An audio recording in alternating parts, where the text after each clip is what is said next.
Night. See, because Gideon said, listen, God, maybe you made a mistake, God. Maybe you made a mistake, God. We are the poorest of the family. I am the youngest of my family. We are nobody. But God says, notice how God does not answer his concern. How many times in our prayer do we complain to God and God doesn't answer? And we say, oh, God isn't answering. He didn't answer Gideon's comment. Gideon said, we're broke. My family is broke, and I am the smallest. God says, I am with you. Hallelujah. Pastor, I don't have any food. God says, I'm still with you. I don't have a car. God says, I'm still with you.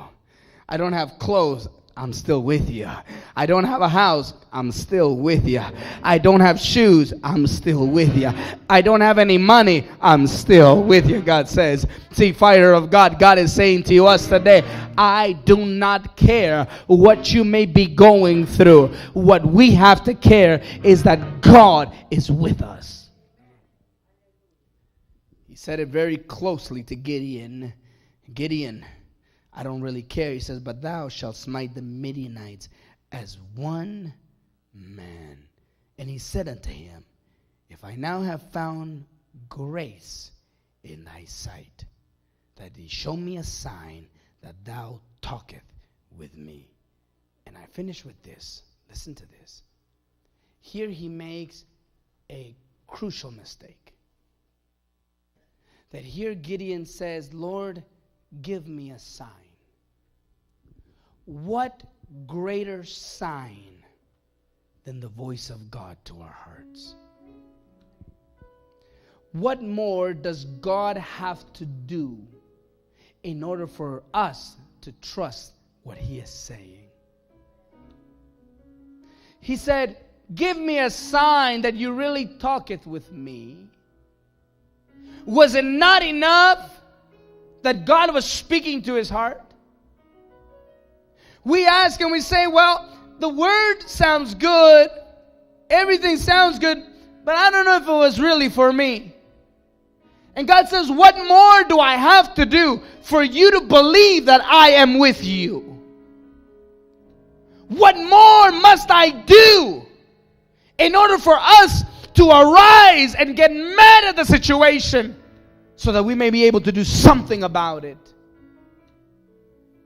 God says, and he looks at you, and he says, okay, you're frustrated. You're mad. You don't like what you're doing.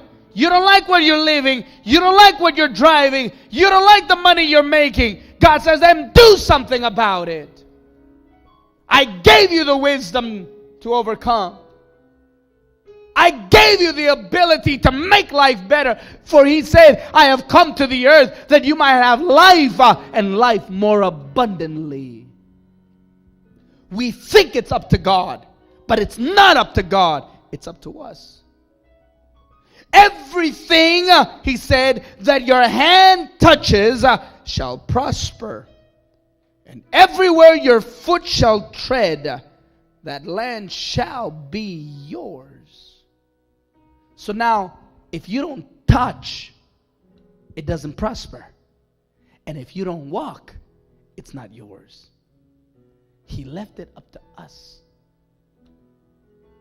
Sometimes we become like Gideon and we say, God, the word sounds good. The blessing sounds good. The message sounds good. But God, give me one more sign. Let the brother talk to me. Let the Lord's sister talk to me. And God says, you want somebody else? You want another sign? It's not enough that I'm speaking to you tonight.